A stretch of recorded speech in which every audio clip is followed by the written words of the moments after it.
E o ministro do Trabalho e Emprego, Luiz Marinho, minimizou a possibilidade de a empresa Uber deixar o Brasil com a regulamentação do trabalho por aplicativo.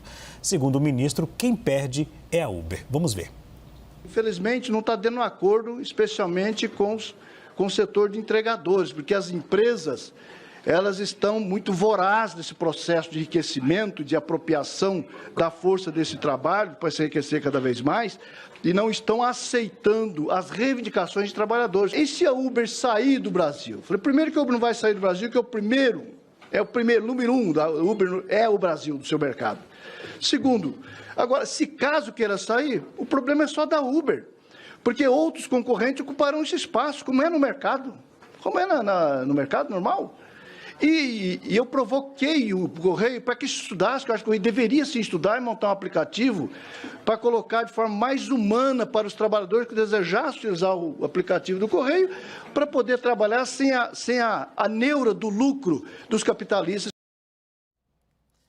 Vinícius, a empresa Uber gera emprego aqui no Brasil e muita gente usa o aplicativo até para poder complementar a renda. Como é que você avalia aí a fala do ministro? Olha, Leandro, é aquele famoso disclaimer, né? Que é algo antes de falar duro. Respeitosamente, eu discordo totalmente do ministro, gente. Pergunto para você, quem é que perde com a saída da Uber no Brasil? É só a Uber, como disse o ministro? Ou são 1 milhão de motoristas de aplicativo que utilizam Uber? 30 milhões de usuários que utilizam Uber? A Uber vai sair, o mercado vai se ajustar. Vai, só que sabe como o mercado se ajusta, senhor ministro? E pergunto para você, quando tem tarifas e entraves, elevando o preço. E quem vai pagar o pato? Quem vai pagar o preço alto? O usuário do aplicativo, ponto. Ah não, então temos uma solução. Vamos montar um aplicativo de transporte pelo Correios. Tenha santa paciência, gente. Pergunto para você de novo. Você prefere usar o aplicativo da Uber e outros que estão aí na praça, né? Estou falando da Uber especificamente porque é o que o ministro soltou. Ou você prefere que o Correios tenha um aplicativo oficial e você acha que vai ser melhor?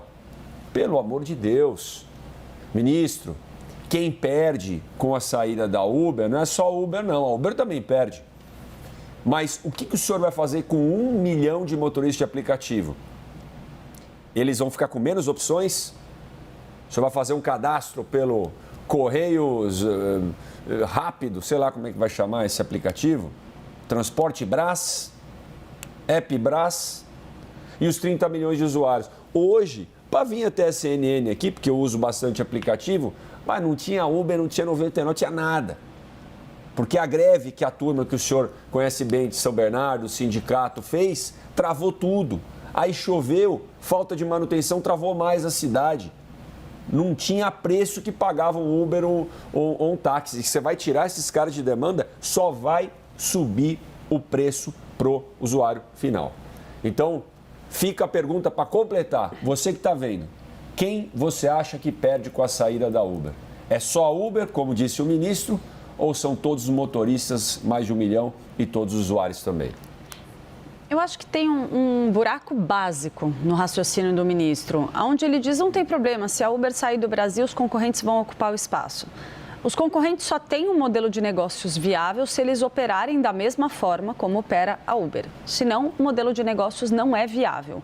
Ele não é viável, em grande parte, pelos motivos aqui que o Poit já levantou, até porque você impor entraves demais ali, querer associar um modelo que tem a autonomia do trabalho como a sua essência, a CLT, a um emprego formal, você inviabiliza isso financeiramente. O preço vai ter que subir drasticamente. E aí o usuário não tem interesse em deixar de ter um carro, em deixar o carro em casa. Tudo isso acaba favorecendo o transporte público. Vou dar um exemplo. Eu, durante um período na minha vida, eu tomei essa iniciativa, minha vida permitia, passei a deixar o carro em casa. O que eu fazia? Eu ia trabalhar a pé. Era possível, mas era uma distância longa. Eu caminhava ali 30 minutos, 40 minutos a pé.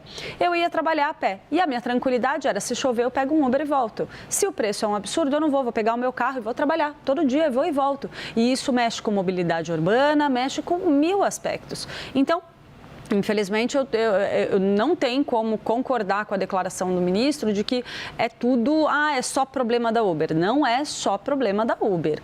Agora, cabe sim ao governo, quer tentar discutir um acordo com a Uber, negociar com essa e outras empresas também, porque não dá para focar só na Uber, vamos tratar todo mundo igual, negociar com essas empresas, com esses aplicativos, algumas normas que possam tentar de alguma forma humanizar o trabalho.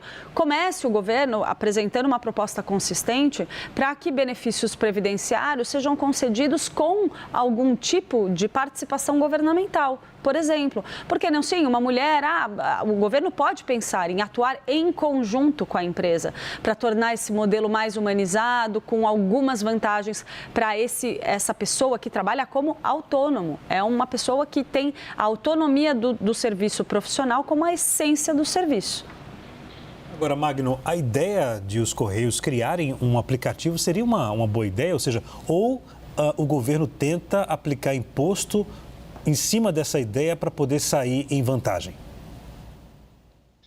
Leandro, com todo respeito ao ministro e ao presidente da República que o colocou nessa posição, essa deveria ter sido a última declaração de Luiz Marinho como ministro do Trabalho e Emprego. Ele está propondo uma ideia de que a saída do mercado de uma empresa que hoje, se não provém emprego, provém ocupação e se não provém renda completa, ao menos um complemento de renda a centenas de milhares de brasileiros e brasileiras. O ministro do Trabalho e Emprego está propondo, novamente, uma possibilidade, como se não fosse nada, do desemprego de centenas de milhares de brasileiros e brasileiras. Esta deveria ter sido a última participação de Luiz Marinho no governo do presidente Lula. É uma insanidade tamanha que a gente se sente até um pouco sem palavras para comentar. E o ministro Luiz Marinho não há nada que impeça o governo de desenvolver o seu próprio aplicativo. Tente, por favor. A Uber demorou anos para desenvolver seu aplicativo, dar lucro da forma que opera neste mercado, bastante competitivo, aliás.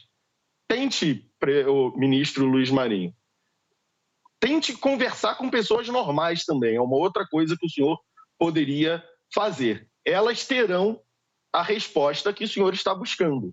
Se, caso uma empresa de aplicativos, que hoje domina o mercado no Brasil, decida parar de operar, quem perderia?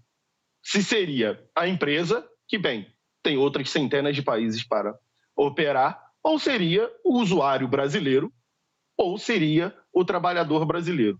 Não é possível que o ministro do Trabalho e Emprego possa fazer uma declaração dessa na televisão e sair no final da noite com seu emprego intacto. É de uma ignorância, é uma zombaria da inteligência de quem nos assiste e de quem é usuário ou trabalhador de uma dessas plataformas e que paga com seus impostos o salário do ministro Luiz Marinho. É uma proposição impressionante, é uma ignorância absurda, é horrível que saibamos que temos hoje no nosso ministério, do ministro do Trabalho e Emprego, alguém com um pensamento tão retrógrado quanto do ministro Luiz Marinho. Pedro, o ministro falou que há um enriquecimento e apropriação da força de trabalho. Concorda? Olha, eu acho o seguinte, há uma negociação em curso entre o governo e a categoria e também a Uber, né? Nessa negociação, a Uber estica a corda de um lado, o governo estica a corda do outro, eles vão tentando chegar no meio termo.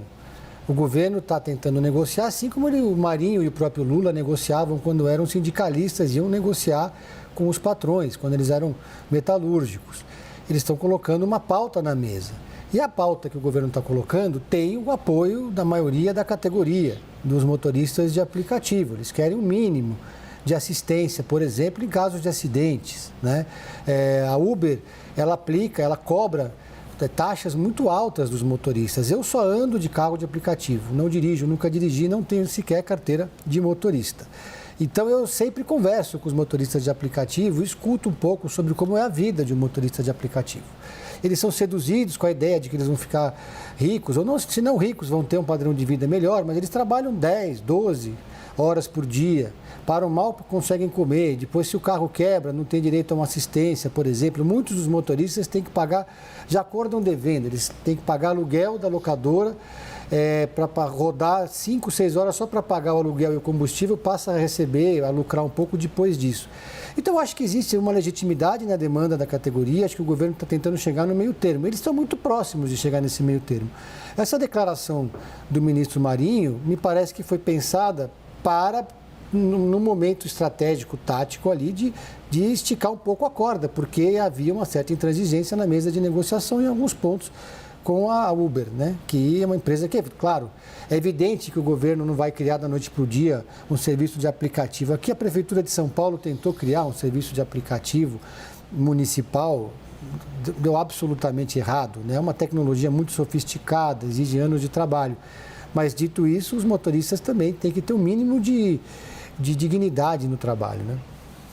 Só completar aqui, porque já está feita a hashtag, né? Ministro do Desemprego. Porque eu concordo com o Magno, gente. Ministro do Trabalho e Emprego, querer gerar da noite para o dia e achar que está tudo bem. 1 milhão, Magno, 1 milhão de motoristas só da Uber. Se pegar todos os aplicativos de motoristas mesmo, é 1.300.000. 1 milhão de desempregados. Rapaz, o país deve estar em algum outro mundo que a gente não viu. Ministro do Desemprego. Eu acho que tem um ponto aqui do Pedro que é interessante a gente lembrar, é que de fato o governo está em negociação com a Uber e outras empresas já faz um tempo. Essa discussão existe para tentar encontrar uma forma de humanizar, de certa forma, o trabalho desses trabalhadores, o exercício dessa função. Não é uma coisa simples, mas eu acho que existe um ajuste importante a ser feito de discurso também. Você pode ser crítico ao fato de vários motoristas de aplicativo não terem alguma assistência mínima sem fazer um ataque direto a uma empresa. E há um foco extremamente forte por parte do governo federal na imagem da Uber, como se ela fosse a única empresa a utilizar esse modelo de negócios. Então, eu acho que é importante que o governo sente para negociar com a empresa, para tentar encontrar uma forma, inclusive, de contribuir. Agora, querer equiparar o trabalho desses trabalhadores a um emprego formal, uma CLT ou algo parecido, é algo simplesmente sem sentido. Sentem na mesa de negociação, proponham contribuições que o próprio governo federal possa também fazer para auxiliar a situação desses trabalhadores, concessões. Aproveita, senta, conversa com o ministro Fernando Haddad, que está ali do lado, vê o que é possível fazer em termos orçamentários, em termos de cobrança de impostos, que tipo de concessão, que tipo de subsídio que é possível conceder, para que o governo também contribua para melhorar a condição de trabalho desses trabalhadores, sem que isso signifique um discurso retrógrado de que toda forma de trabalho tem que ser dentro de um conceito aí defendido pelos sindicatos que são a base política de Luiz Marinho.